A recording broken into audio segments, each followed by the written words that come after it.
Bem-vindos a mais uma aula de História. Hoje nós vamos falar sobre a introdução e diversidade de povos na América do Sul. Como aconteceu na Mesoamérica, na América do Sul também existiram povos que desenvolveram a cultura aqui na América do Sul.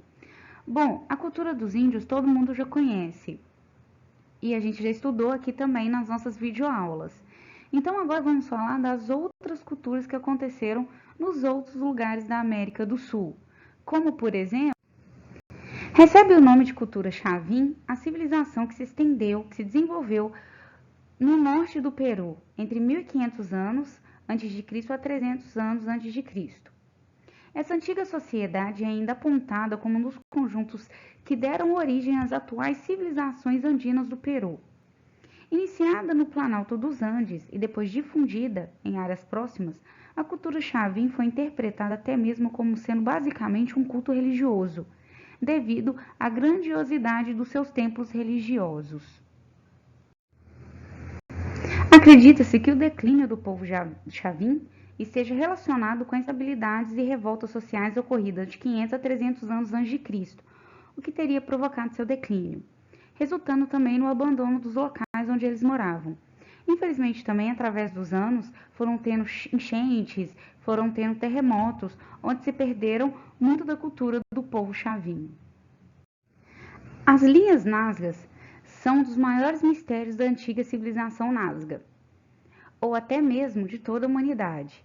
Trata-se de várias linhas espalhadas e, de alguma forma, essas linhas elas estão conectadas. Porém, o mais curioso nas linhas de Nazca é que são as formas geométricas perfeitas de plantas e animais, e tudo isso está espalhado pelo deserto. Existem algumas teorias que tentam explicar as linhas. Uma delas diz se tratar de um calendário astronômico. Outra explicação é que as linhas serviriam como uma forma de sinalização de um sistema de água. Há ainda a teoria de que as linhas de Nazca eram usadas para rituais religiosos. Quase todas são uma espécie de mensagem da Terra para os cosmos. São traços criados no passado para a eternidade. As chamadas linhas de Nazca, localizadas em um dos desertos no centro do Peru, continuam intrigando cientistas e visitantes, centenas de anos após a sua criação. Algumas estão em perfeito estado, enquanto outras foram parcialmente apagadas pelos ventos, pela erosão e pela passagem no tempo. O reino Ximô floresceu a partir do século XII, no vale do rio Mote, onde foi implantada sua esplendorosa capital Tiantian, no litoral norte peruano, que chegou a abrigar cerca de 50 mil pessoas. Com a desarticulação da hegemonia Huari, os Timus se expandiram, subjugando a população da montanha e alcançando o lado oriental da Cordilheira dos Andes até serem dominados pelos Incas.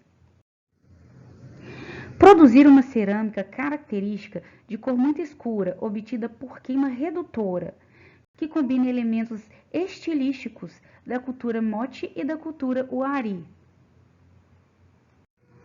Habitavam uma região que compreendia o centro-sul do Chile e o sudoeste da Argentina. Os Mapuches conseguiram manter sua autonomia apesar do intenso assédio do Império Inca, usando como trunfo principalmente a localização geográfica privilegiada.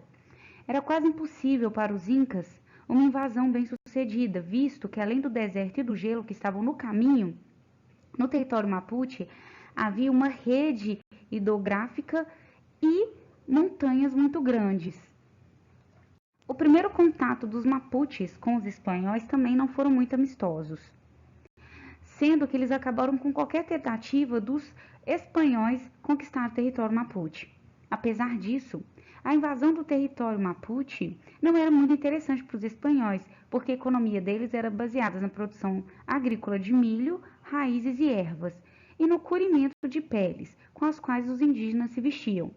Mas mesmo assim, quando as expedições espanholas voltavam, levavam consigo enorme quantidade de escravos mapuches. São Pedro de Atacama foi o berço do povoado atacameño, criadores da cultura de São Pedro, que desenvolveram-se na região de mais de 100 mil anos atrás. Esse povoado se estendeu através do deserto do Atacama e estabeleceu-se especialmente no oásis, como o oásis de São Pedro. Nesse território, eles desenvolveram a agricultura. Eles colhiam quinoa, figos, milho, algodão e batata, entre outros vegetais. Também dedicaram-se à pecuária, domesticando alpacas e lhamas. Desta forma, obtinham leite e carne, além de ser um meio também de transporte.